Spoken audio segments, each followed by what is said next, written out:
ಸಿಂಧೂ ಕಣಿವೆ ನಾಗರಿಕತೆ, ಅಚ್ಚುಕಟ್ಟಾದ ನಗರ ನಿರ್ಮಾಣ ಯೋಜನೆ, ಸ್ವಚ್ಛ ಒಳಚರಂಡಿ ಹಾಗೂ ನೈರ್ಮಲ್ಯ ವ್ಯವಸ್ಥೆ, ಕೃಷಿ ಹಾಗೂ ಪಶುಸಂಗೋಪನೆ, ಇತರ ನಗರಗಳೊಂದಿಗೆ ವ್ಯಾಪಾರ ವಹಿವಾಟು, ಸಮುದ್ರ ಮುಖೇನ ವ್ಯಾಪಾರ ಮೊದಲ ಕುರುಹು.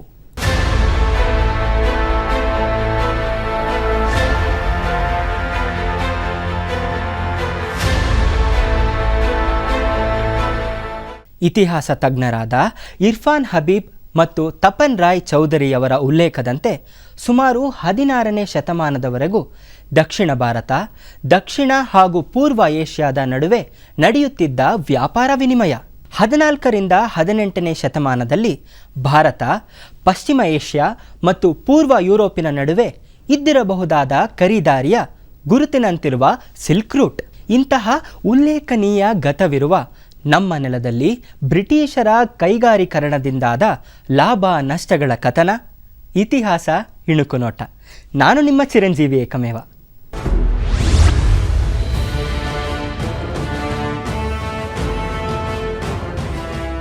ಭಾರತ ಅಪಾರ ನೈಸರ್ಗಿಕ ಸಂಪನ್ಮೂಲಗಳ ಖನಿ. ಹಾಗಾಗಿಯೇ ವಿದೇಶಿಗರು ನಮ್ಮ ನೆಲಕ್ಕೆ ವಸಾಹತುಶಾಹಿಗಳಾಗಿ ಬಂದರು. ಬ್ರಿಟಿಷರು ಭಾರತ ಪ್ರವೇಶಿಸಿದ್ದೇ ತಮ್ಮ ವ್ಯಾಪಾರದ ವಿಸ್ತರಣೆಗಾಗಿ. ಕ್ರಮೇಣ ಭಾರತದ ಮೇಲೆ ಹಿಡಿತ ಸಾಧಿಸಿದ ಆಂಗ್ಲರು ತಮ್ಮ ಸ್ವಹಿತಕ್ಕಾಗಿ ಅನುಗುಣವಾದ ಮಾರ್ಪಾಟುಗಳನ್ನು ಜಾರಿಗೆ ತಂದರು. ಇದರಿಂದ ದೇಶದಲ್ಲಿ ಅನೇಕ ಬದಲಾವಣೆಗಳಾದವು. ಬ್ರಿಟಿಷರ ಪೂರ್ವಕಾಲದಲ್ಲಿ ಭಾರತದ ಕರಕುಶಲ ವಸ್ತುಗಳಿಗೆ ಬಹುಬೇಡಿಕೆ ಇತ್ತು. ಪರಂಪರೆಯಿಂದ ಬಳುವಳಿಯಾಗಿ ಬಂದಿದ್ದ ಕೌಶಲ್ಯಗಳನ್ನು ಬಳಸಿಕೊಂಡು ಅನೇಕ ದೇಶವಾಸಿಗಳು ನೆಮ್ಮದಿಯ ಬದುಕು ನಡೆಸುತ್ತಿದ್ದರು. ಉಣ್ಣೆ, ಹತ್ತಿ ಹಾಗೂ ರೇಷ್ಮೆಯಿಂದ ತಯಾರಿಸಿದ ವಸ್ತುಗಳಿಗೆ ದೇಶೀಯ ಹಾಗೂ ವಿದೇಶಿ ಮಾರುಕಟ್ಟೆಗಳಲ್ಲಿ ಅತ್ಯಂತ ಬೇಡಿಕೆ ಇತ್ತು. ಇದರೊಂದಿಗೆ ಕಲ್ಲು ಕೆತ್ತನೆ, ಲೋಹದ ಕುಲುಮೆ, ಹಡಗುಗಳ ನಿರ್ಮಾಣ ಮೊದಲಾದ ಸಣ್ಣ ಕೈಗಾರಿಕೆಗಳನ್ನು ಭಾರತೀಯರು ಆಶ್ರಯಿಸಿದ್ದರು.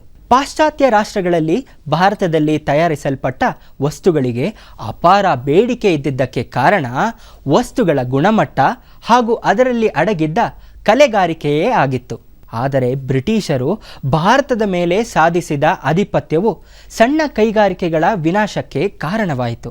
ಇದಕ್ಕೆ ಪ್ರಮುಖ ಕಾರಣ ಬ್ರಿಟಿಷರ ಲಾಲಸೆ. ಬ್ರಿಟನ್ನಿನ ತಮ್ಮ ಬೊಕ್ಕಸವನ್ನು ತುಂಬಿಸುವ ಸಲುವಾಗಿ ವಿದೇಶಿ ಕೈಗಾರಿಕೆಗಳ ಬೆಳವಣಿಗೆಗಾಗಿ ಬ್ರಿಟಿಷರು ಶ್ರಮಿಸಿದರು. ಅಲ್ಲದೆ ಭಾರತದಲ್ಲಿ ವಿಪುಲವಾಗಿದ್ದ ಸಣ್ಣ ಕೈಗಾರಿಕೆಗಳನ್ನು ಕಡೆಗಣಿಸಿದರು.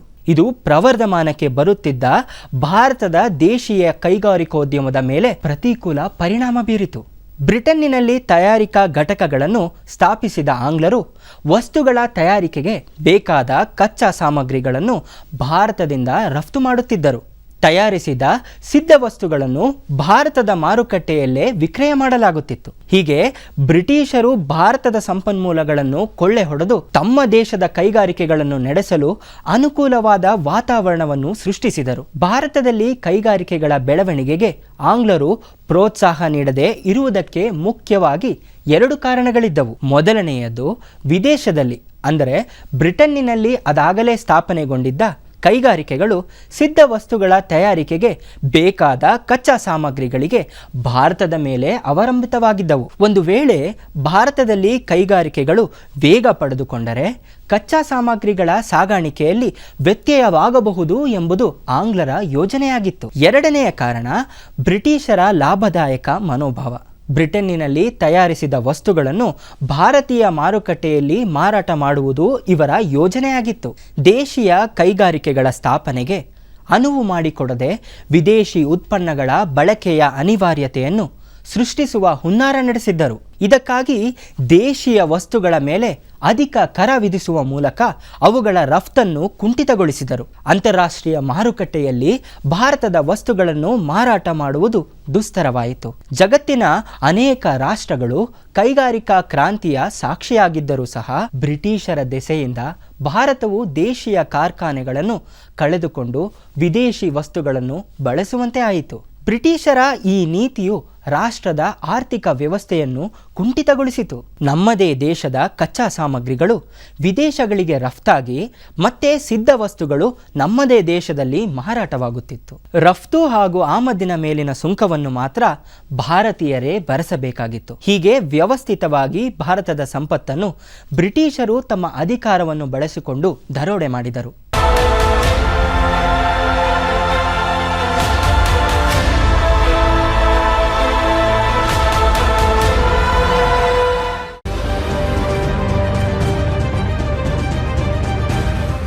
ಹುತಾತ್ಮ ಯೋಧ ಕೋಲ್ಕತಾದ ಧರಂತೊಲ್ಲಾ ಪ್ರದೇಶದ ವರ್ತಕ ಆನಂದ್ ಚರಣ್ ಮಲ್ಲಿಕ್ ಅವರನ್ನು ನಾವಿಂದು ಸ್ಮರಿಸಿಕೊಳ್ಳುತ್ತೇವೆ. ಅವರು ಏಪ್ರಿಲ್ 1, 1930ರಂದು ನಿಧನರಾದರು.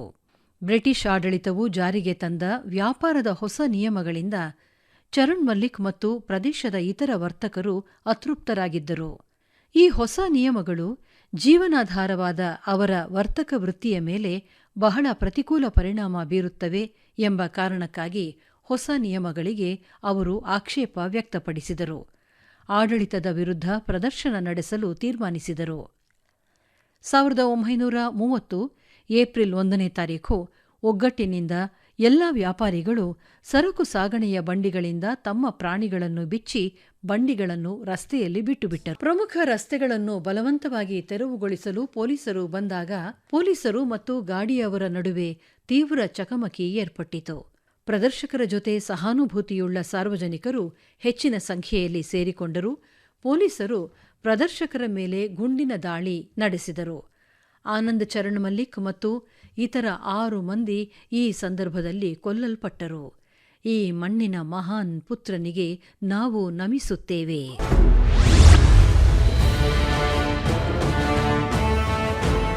ನಮ್ಮ ದೇಶದ ಸಾಂಪ್ರದಾಯಿಕ ಕರಕುಶಲ ವಸ್ತುಗಳಿಗೆ ವಿದೇಶಿ ಮಾರುಕಟ್ಟೆಯಲ್ಲಿ ಅಪಾರ ಬೇಡಿಕೆ ಇತ್ತು. ಬ್ರಿಟಿಷರು ಭಾರತದ ಮೇಲೆ ಆಧಿಪತ್ಯ ಸಾಧಿಸುವ ಮೊದಲು ಭಾರತ ಹೊರದೇಶಗಳಿಗೆ ಸರಕುಗಳನ್ನು ರಫ್ತು ಮಾಡುವಲ್ಲಿ ಮುಂಚೂಣಿಯಲ್ಲಿತ್ತು.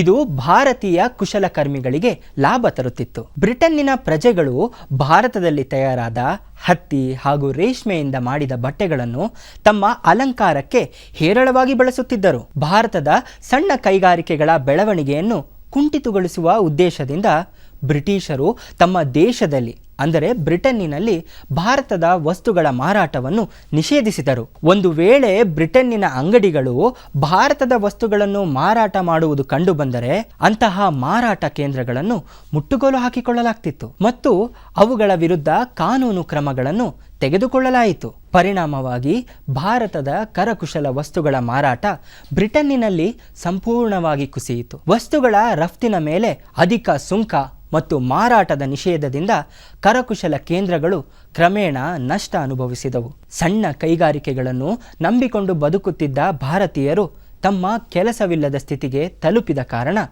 ಭಾರತದಲ್ಲಿ ನಿರುದ್ಯೋಗ ಸಮಸ್ಯೆ ಉಂಟಾಯಿತು. ಇದು ಬ್ರಿಟಿಷರ ವಿರುದ್ಧದ ದೇಶವಾಸಿಗಳ ತೀವ್ರ ಅಸಮಾಧಾನಕ್ಕೆ ಕಾರಣವಾಯಿತು. ಕರಕುಶಲ ಉತ್ಪನ್ನಗಳ ತಯಾರಿಕೆ ಹಾಗೂ ಮಾರಾಟದಿಂದ ಜೀವನ ನಡೆಸುತ್ತಿದ್ದ ಭಾರತೀಯರು ಉದ್ಯೋಗವಿಲ್ಲದೆ ಆಂಗ್ಲರ ಮಾಲೀಕತ್ವದ ಕಾಫಿ, ಚಹಾ ಹಾಗೂ ಇಂಡಿಗೋ ತೋಟಗಳಲ್ಲಿ ಕೂಲಿಕಾರರಾಗಿ ಕೆಲಸ ಮಾಡಲು ಆರಂಭಿಸಿದರು. ಇದರಿಂದ ಬ್ರಿಟಿಷರಿಗೆ ಮತ್ತೊಂದು ಅನುಕೂಲವಾಯಿತು. ತಾವು ಕೊಟ್ಟಷ್ಟು ಹಣಕ್ಕೆ ಕೆಲಸ ಮಾಡುವ ದೇಶೀಯ ಕೆಲಸಗಾರರು ದೊರಕಿದರು. ಆಂಗ್ಲರು ಭಾರತೀಯರ ಅನಿವಾರ್ಯತೆಯನ್ನು ಅವಕಾಶವಾಗಿ ಬಳಸಿಕೊಂಡರು. ವಿದೇಶಿ ವಸ್ತುಗಳ ಬಳಕೆಗೆ ಉತ್ತೇಜನ ನೀಡುವ ಸಲುವಾಗಿ ಬ್ರಿಟಿಷರು ಭಾರತೀಯ ಮಾರುಕಟ್ಟೆಯಲ್ಲಿ ಅವುಗಳನ್ನು ಕಡಿಮೆ ಬೆಲೆಗೆ ಮಾರಾಟ ಮಾಡಲು ಆರಂಭಿಸಿದರು. ದೇಶೀಯ ವಸ್ತುಗಳ ಮೇಲೆ ಅಧಿಕ ತೆರಿಗೆಯ ಹೊರೆ ಬಿದ್ದ ಕಾರಣ ಅವುಗಳನ್ನು ಕಡಿಮೆ ಬೆಲೆಗೆ ಮಾರುವುದು ದುಸ್ತರವಾಯಿತು. ಇದರಿಂದ ಜನರು ವಿದೇಶಿ ವಸ್ತುಗಳನ್ನು ಖರೀದಿಸಲು ಪ್ರಾರಂಭಿಸಿದರು. ಅಲ್ಲದೆ ಯಂತ್ರಗಳಿಂದ ತಯಾರಾಗುತ್ತಿದ್ದ ವಿದೇಶಿ ವಸ್ತುಗಳ ಎದುರು ಸಾಂಪ್ರದಾಯಿಕವಾಗಿ ತಯಾರಾಗುತ್ತಿದ್ದ ಭಾರತೀಯ ವಸ್ತುಗಳಿಗೆ ಸ್ಪರ್ಧಿಸಲು ಸಾಧ್ಯವಾಗಲಿಲ್ಲ. ಭಾರತೀಯ ಗುಡಿ ಕೈಗಾರಿಕೆಗಳು ನೆಲ ಕಚ್ಚಲು ಇದೂ ಒಂದು ಕಾರಣವಾಯಿತು. ಮತ್ತೊಂದೆಡೆ ಬ್ರಿಟಿಷರ ವಿದೇಶಿ ವ್ಯಾಪಾರವು ಅಭಿವೃದ್ಧಿ ಹೊಂದುತ್ತಾ ಸಾಗಿತು. ಭಾರತದಲ್ಲಿ ಆರಂಭವಾದ ರೈಲ್ವೆ ಸಂಚಾರವು ವಸ್ತುಗಳ ವಸ್ತುಗಳ ಸುಗಮ ಸಂಚಾರಕ್ಕೆ ಅನುವು ಮಾಡಿಕೊಟ್ಟಿತು. ಹಾಗಾಗಿ ವಿದೇಶಿ ವಸ್ತುಗಳು ದೇಶದ ಪ್ರತಿ ಮೂಲೆಯನ್ನು ತಲುಪುವಲ್ಲಿ ಯಶಸ್ವಿಯಾಯಿತು. ರೈಲುಗಳ ಮೂಲಕ ತಮ್ಮ ದೇಶಕ್ಕೆ ಬೇಕಾದ ಕಚ್ಚಾ ಸಾಮಗ್ರಿಗಳನ್ನು ಸಮರ್ಪಕವಾಗಿ ಸರಬರಾಜು ಮಾಡುವಲ್ಲಿಯೂ ಆಂಗ್ಲ ಸರ್ಕಾರ ಸಫಲವಾಯಿತು. ಇದರಿಂದ ಬ್ರಿಟಿಷ್ ಕೈಗಾರಿಕೆಗಳು ವಿಸ್ತರಣೆ ಕಂಡುಕೊಂಡವು. ಭಾರತದಲ್ಲಿ ಕೈಗಾರಿಕಾ ಸ್ಥಾಪನೆಯ ಹಿನ್ನಡೆಗೆ ಮತ್ತೊಂದು ಕಾರಣ ಬಂಡವಾಳ.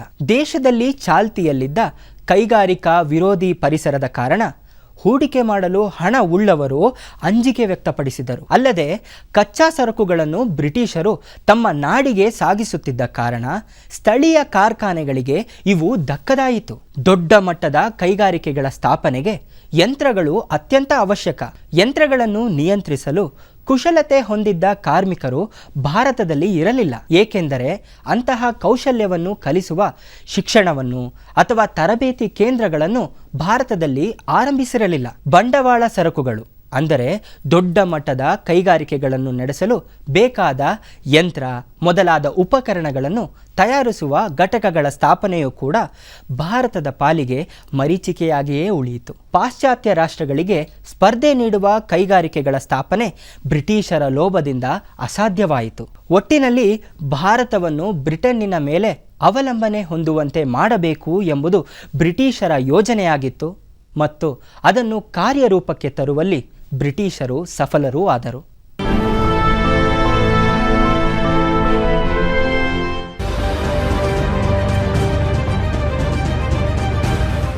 ಸ್ವಾತಂತ್ರ್ಯ ಹೋರಾಟಗಾರ ರಹೀಂ ಅಲಿ ಖಾನ್ ಅವರನ್ನು ನೆನಪಿಸಿಕೊಳ್ಳಬೇಕು. ಅವರು 1857ರ ಭಾರತದ ಮೊದಲ ಸ್ವಾತಂತ್ರ್ಯ ಸಂಗ್ರಾಮದ ಸಮಯದಲ್ಲಿ ಸ್ವಾತಂತ್ರ್ಯ ಹೋರಾಟಗಾರರನ್ನು ಮುನ್ನಡೆಸಿದರು. ಅವರು ನಿಶ್ಚಿತಾರ್ಥದ ಸಂದರ್ಭದಲ್ಲಿ ಬ್ರಿಟಿಷರ ಕೈಗೆ ಸಿಕ್ಕಿಬಿದ್ದರು.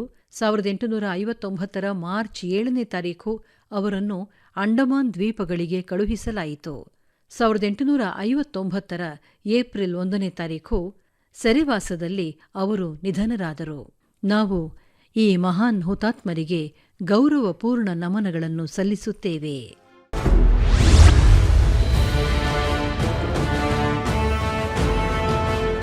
ಒಂದು ದೇಶದ ಆರ್ಥಿಕ ಅಭಿವೃದ್ಧಿಯು ಆ ದೇಶದ ಕೃಷಿ ಹಾಗೂ ಕೈಗಾರಿಕೆಯ ಮೇಲೆ ಅವಲಂಬಿತವಾಗಿರುತ್ತದೆ.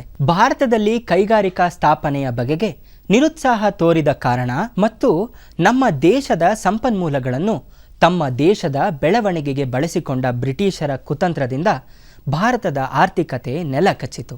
ಅರ್ಥಶಾಸ್ತ್ರವನ್ನು ಆಳವಾಗಿ ಅಧ್ಯಯನ ಮಾಡಿದ್ದ ಅನೇಕ ಭಾರತೀಯರು ಆಂಗ್ಲರ ನಡೆಯನ್ನು ಬಹುವಾಗಿ ವಿರೋಧಿಸಿದರು. ಭಾರತ ಸ್ವಾತಂತ್ರ್ಯ ಹೋರಾಟದ ಮುಂಚೂಣಿಯಲ್ಲಿದ್ದ ಹಲವಾರು ಹೋರಾಟಗಾರರು ಬ್ರಿಟಿಷ್ ಸರ್ಕಾರವು ಭಾರತದ ಕೈಗಾರಿಕೆಗಳ ಬಗ್ಗೆ ಹೊಂದಿದ್ದ ಧೋರಣೆಯನ್ನು ಕಟುವಾಗಿ ಟೀಕಿಸಿದರು. ಅಲ್ಲದೆ ಕೈಗಾರಿಕೆಗಳನ್ನು ನೆಚ್ಚಿಕೊಂಡು ಬದುಕುತ್ತಿದ್ದ ಜನರು ಸರ್ಕಾರದ ವಿರುದ್ಧ ದಂಗೆ ಎದ್ದರು. ಬ್ರಿಟಿಷ್ ಸರ್ಕಾರ ಭಾರತದ ಒಳಗೆ ಹೆಚ್ಚುತ್ತಿದ್ದ ಅಸಮಾಧಾನವನ್ನು ಶಮನಗೊಳಿಸುವ ನಿಟ್ಟಿನಲ್ಲಿ ಕೈಗಾರಿಕೆ ಪರವಾದ ಕೆಲವು ಕಾಯ್ದೆಗಳನ್ನು ಜಾರಿಗೊಳಿಸಿತು. ಆದರೆ ಇದು ಕೇವಲ ಭಾರತೀಯರ ಕಣ್ಣು ಕಟ್ಟಿಸುವಂತ ತಂತ್ರವಾದ್ದರಿಂದ ಭಾರತದಲ್ಲಿ ಕೈಗಾರಿಕೆಗಳ ಬೆಳವಣಿಗೆ ನಿರೀಕ್ಷಿತ ಮಟ್ಟವನ್ನು ತಲುಪಲಿಲ್ಲ. 19ನೇ ಶತಮಾನದ ಉತ್ತರ ಭಾಗದಲ್ಲಿ ಭಾರತದ ಕೆಲವು ಪ್ರದೇಶಗಳಲ್ಲಿ ಕೈಗಾರಿಕೆಗಳನ್ನು ಆರಂಭಿಸಲಾಯಿತು. ಹತ್ತಿ ಹಾಗೂ ಸೆಣಬಿನಿಂದ ವಸ್ತುಗಳನ್ನು ತಯಾರಿಸುವ ಅನೇಕ ಕಾರ್ಖಾನೆಗಳು ಸ್ಥಾಪನೆಯಾದವು. ಇವುಗಳಲ್ಲಿ ಹೆಚ್ಚಿನ ಒಡೆತನ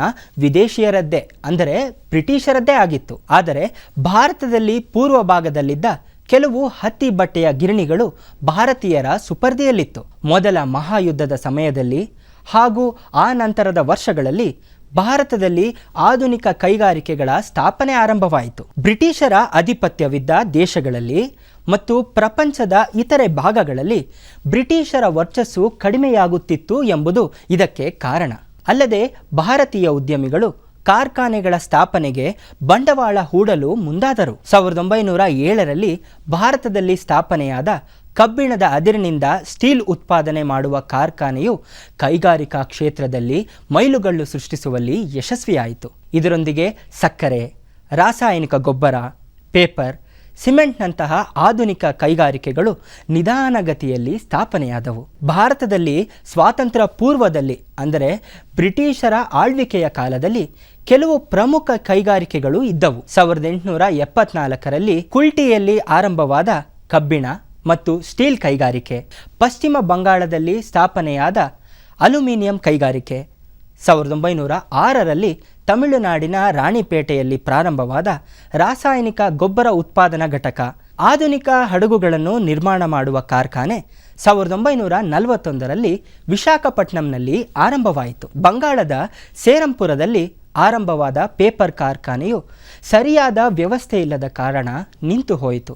ಅನಂತರ ಲಕ್ನೋದಲ್ಲಿ ಹಾಗೂ 1881ರಲ್ಲಿ ಪಶ್ಚಿಮ ಬಂಗಾಳದ ಟಿಟಾಗರ್ನಲ್ಲಿ ಪ್ರಾರಂಭವಾದ ಪೇಪರ್ ಕಾರ್ಖಾನೆಗಳು ಅಲ್ಪ ಮಟ್ಟಿನ ಯಶಸ್ಸನ್ನು ಸಾಧಿಸಿದವು. 1876ರಲ್ಲಿ ಉತ್ತರ ಪ್ರದೇಶದ ಕಾನ್ಪುರದಲ್ಲಿ ಉಣ್ಣೆಯಿಂದ ಬಟ್ಟೆಯನ್ನು ತಯಾರಿಸುವ ಕೇಂದ್ರ ಮತ್ತು 1855ರಲ್ಲಿ ಕಲ್ಕತ್ತೆಯ ರಿಷ್ಟಾದಲ್ಲಿ ಕೈಗಾರಿಕೆಯ ಆರಂಭವಾಯಿತು. ಹೀಗೆ ಬ್ರಿಟಿಷ್ ಸರ್ಕಾರದಲ್ಲಿ ಭಾರತವು ಕೇವಲ ಬೆರಳೆಣಿಕೆಯ ಕಾರ್ಖಾನೆಯನ್ನು ಹೊಂದಿತ್ತು. ವಿದೇಶಗಳಿಗೆ ಹೋಲಿಕೆ ಮಾಡಿ ನೋಡಿದಾಗ ಸ್ವಾತಂತ್ರ್ಯ ಪೂರ್ವ ಭಾರತದಲ್ಲಿ ಅಪಾರ ನೈಸರ್ಗಿಕ ಸಂಪನ್ಮೂಲಗಳು ಇದ್ದರೂ ಅವುಗಳನ್ನು ಬಳಸಿಕೊಂಡು ಸ್ಥಾಪನೆಯಾದ ಕಾರ್ಖಾನೆಗಳು ಅತ್ಯಲ್ಪ. ಇದು ದೇಶದ ಆರ್ಥಿಕತೆಯ ಮೇಲೆ ವ್ಯತಿರಿಕ್ತ ಪರಿಣಾಮವನ್ನು ಬೀರಿತು. ಅಲ್ಲದೆ ಪರಂಪರೆಯಿಂದ ಬಂದ ಭಾರತೀಯ ಕೈಗಾರಿಕೆಗಳು ವಿನಾಶದ ಅಂಚಿಗೆ ತಲುಪಿದವು ಎಂಬುದು ದುರಂತ.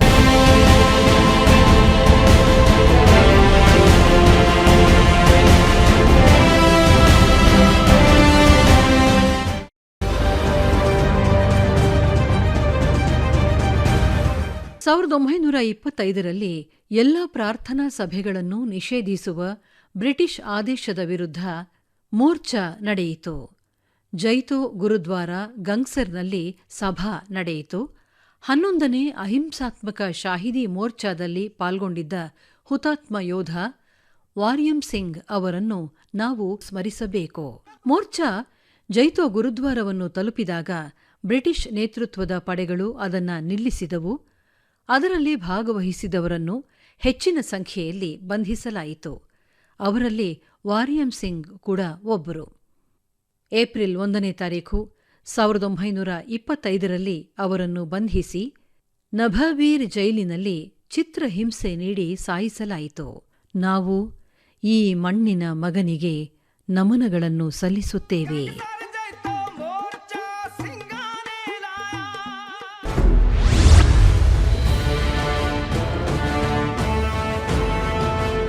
ಅಜರ್ಬೈಜಾನ್ ರಾಜಧಾನಿ ಬಾಕೂನಲ್ಲಿ ಒಂದು ದೇವಾಲಯ, ಅತೇಶ್ಕಾ ಬಾಕೂನ ಅಗ್ನಿ ದೇವಸ್ಥಾನ. 17-18ನೇ ಶತಮಾನದ ಸುಮಾರಿನಲ್ಲಿ ಭಾರತೀಯ ವ್ಯಾಪಾರಿಗಳಿಂದ ನಿರ್ಮಾಣವಾದ ಈ ಮಂದಿರ ಹಿಂದೂ, ಸಿಖ್ ಹಾಗೂ ಪಾರ್ಸಿಗಳ ಪವಿತ್ರ ತಾಣ. ಇಲ್ಲಿ ಶಿವನ ಕುರಿತಾದ ಸಂಸ್ಕೃತ ಶಾಸನಗಳಿವೆ. ಭಾರತೀಯ ಔದ್ಯೋಗಿಕ ವ್ಯಾಪಾರಿ ಔನ್ನತ್ಯದ ಕುರುಹುಗಳಲ್ಲಿ ಇದೂ ಒಂದು. ಜವಳಿ, ಕೃಷಿ ಉತ್ಪನ್ನ ಮೊದಲಾದವುಗಳಲ್ಲಿ ವಿಶ್ವಕ್ಕೆ ಮಾದರಿಯಾದ ರಾಷ್ಟ್ರದಲ್ಲಿ ಆಂಗ್ಲರ ಆಧಿಪತ್ಯದಿಂದಾದ ಕೈಗಾರಿಕಾ ಕ್ರಾಂತಿಯ ಗಳಿಕೆ ಹಾನಿಯ ಹರಿವು, ಇತಿಹಾಸ ಇಣುಕುನೋಟ.